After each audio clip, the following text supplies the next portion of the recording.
Salut, c'est Clément de Mouvement Conscient et dans cette vidéo, je vais vous montrer 3 exercices efficaces qui vont vous permettre d'apprendre le L-sit rapidement.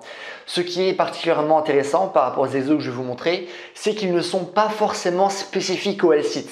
Du coup, moi, j'ai réussi à faire un L-sit en faisant ces exos que je faisais à la base pour améliorer ma souplesse, parce que oui, pour améliorer notre souplesse, il faut également travailler la force. Je ne vais pas répéter dans cette vidéo pourquoi, parce que je l'ai déjà fait plein de fois dans le vidéo. Et ceci des exos que je fais par exemple pour arriver à faire le press handstand. Mais du coup, c'est pas des trucs que je fais spécifiquement par rapport au L-sit. J'ai fait 0 exercice pour vraiment spécifiquement réussir à faire le L-sit, mais j'ai débloqué ce mouvement naturellement dans ce processus d'entraînement en utilisant ces différents exercices. Alors j'ai du coup commencé par vous montrer le premier exercice qui est vraiment abordable vraiment pour tout le monde, peu importe votre niveau, qui consiste simplement à faire des flexions au niveau de la hanche. Parce que à vrai dire, lorsque vous êtes dans une position de L-sit, on ne travaille pas seulement le bas des abdos, contrairement à ce que pensent beaucoup de personnes. On va aussi beaucoup travailler les fléchisseurs de la hanche, notamment le psoas qui s'insère au niveau du haut de votre jambe et au niveau du bas de votre dos. Et du coup, pour faire cet exercice, ça va être simple, on va être allongé par terre. On va simplement ramener la jambe le plus possible près de notre corps en gardant premièrement la jambe tendue, mais aussi en gardant le dos qui va être collé au sol.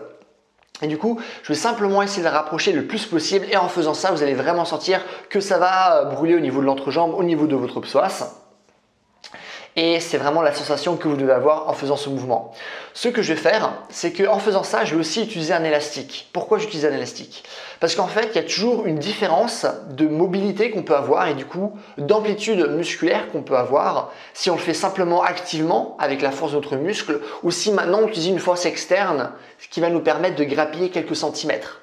Et du coup, là, c'est la raison pour laquelle j'utilise justement l'élastique pour grappiller ces quelques centimètres. C'est-à-dire que par exemple, rien qu'avec la force de mon psoas et de mes fléchisseurs de la jambe de manière générale, parce qu'il y a d'autres muscles qui vont participer dans la flexion, je vais peut-être arriver à là. Par contre, si je tire légèrement avec un élastique, je vais arriver à avoir un peu plus d'amplitude et du coup, par exemple, de former un angle droit entre mon corps et mes jambes. Du coup, c'est vraiment l'élastique que j'utilise pour compenser ce léger manque de force. Du coup, je tire pas beaucoup sur l'élastique, mais juste un peu pour vraiment travailler ma force dans l'angle où j'ai le plus d'amplitude. Parce que, comme je l'ai répété à chaque fois, les études qui ont été faites sur les méthodes, on travaille en isométrie, c'est-à-dire vraiment en restant en position, comme sur du gainage ou comme ce que vous faites du L-sit. Ça nous montre qu'on va principalement seulement gagner la force dans l'angle travaillé. Du coup, nous, on veut vraiment travailler dans l'angle où on a le plus d'amplitude. Et du coup, je vais faire ça. Je vais tenir cette position pendant 5 secondes. Je vais plier la jambe, puis nouveau tenir pendant 5 secondes. Je replie la jambe pour souffler un peu. Je refais pendant 5 secondes. Et du coup, je vais faire 5 séries de 5 secondes par jambe. Et je vais faire du coup 4 séries de ces 5 séries de 5 secondes. Ok ? Du coup, on va également travailler de manière unilatérale et du coup, ça va être très intéressant dans une perspective de force et aussi dans une certaine perspective de souplesse. Premier exo que je vous conseille de faire grosso modo 2 fois par semaine, pas plus. D'ailleurs, tous les exos que je vais vous proposer, pas besoin de les faire 3 fois par semaine. Faites-les 2 fois par semaine, ça va être amplement suffisant à condition de bien les faire. Parce que la qualité, c'est toujours plus important que la quantité. Du coup, deuxième exo. Là aussi, c'est un exo que j'ai déjà montré. Ça va nous permettre de travailler notre force de compression. Du coup, ce que vous allez faire, c'est que vous allez simplement vous mettre assis par terre, aller en flexion le plus loin possible avec vos mains. Et une fois que vous êtes arrivé à votre max, vous allez simplement essayer de soulever vos jambes, ce qui va être vraiment très dur. Vous allez voir très peu d'amplitude et ça va être excessivement compliqué. Mais justement, on veut travailler dans ces amplitudes qui sont compliquées. Du coup, au début, comme là je vous le montre dans la vidéo, parce que c'est plus accessible pour la plupart des gens, soulevez simplement une jambe, mais si vous avez la force nécessaire, vous pouvez aussi commencer à soulever les 2 jambes et vous faites par exemple 10 répétitions. Après, vous allez baisser l'amplitude, ramener par exemple vos mains au niveau des genoux et vous allez de nouveau lever vos jambes pendant 10 répétitions. Là, vu qu'on a baissé l'amplitude, ça va être déjà plus facile.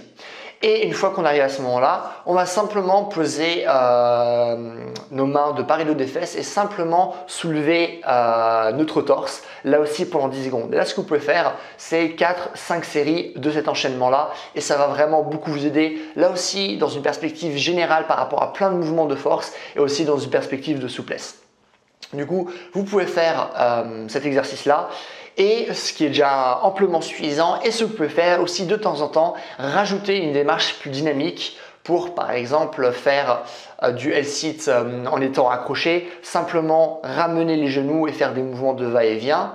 Après, vous pouvez aussi simplement garder une jambe tendue et essayer de ramener la jambe tendue comme ça. Une fois que vous avez fait faire une jambe, vous pouvez travailler avec les deux jambes en même temps et du coup ça vous donne une bonne manière de progresser par rapport à ce mouvement. Mais vraiment ce mouvement que beaucoup de gens font à la base pour faire le L-sit, mais à vrai dire ça ne devrait pas être vos priorités. Faites plutôt ces deux premiers exercices et aussi de temps en temps comme finisher entre guillemets, vous pouvez rajouter cet exercice et ça va vous permettre justement d'acquérir le L-sit. Mais vraiment le L-sit en tant que tel, c'est pas un mouvement super important, raison pour laquelle c'est important de faire ces exercices qui vont vous aider de manière globale et en travaillant votre force de manière globale, pendant ce processus, au fur et à mesure du temps, vous allez débloquer ce genre de mouvement comme le L-sit, mais ça ne devrait pas être votre priorité en tant que telle, mais c'est sympa de l'avoir. Voilà. Écoutez, c'est tout pour cette vidéo. Vous allez voir que non seulement ça vous permet de développer votre L-sit lorsque vous accrochez une barre, mais ça va aussi vous permettre de développer votre L-sit au sol qui est beaucoup plus dur à développer, mais vous allez notamment réussir grâce au deuxième exo que je vous ai montré dans cette vidéo. Donc voilà, si vous avez des questions, des choses que vous ne comprenez pas, n'hésitez pas à me les mettre dans les commentaires. Je réponds à tout le monde comme d'habitude, que ce soit des questions sur le site, la force, la souplesse, la coordination, la vitesse, l'endurance, n'hésitez pas. Si vous avez aimé la vidéo, n'hésitez pas à me mettre un j'aime, comme ça ma vidéo, j'ai vraiment du mal à parler, je parle rapidement aussi, mais comme ça ma vidéo sera mieux répertoriée, ce qui est cool pour moi parce que j'aurai plus d'abonnés par la suite.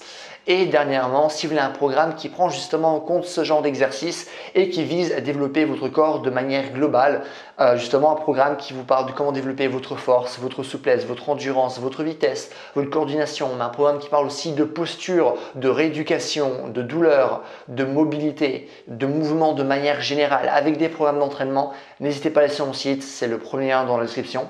Et voilà, passez une bonne journée, bye!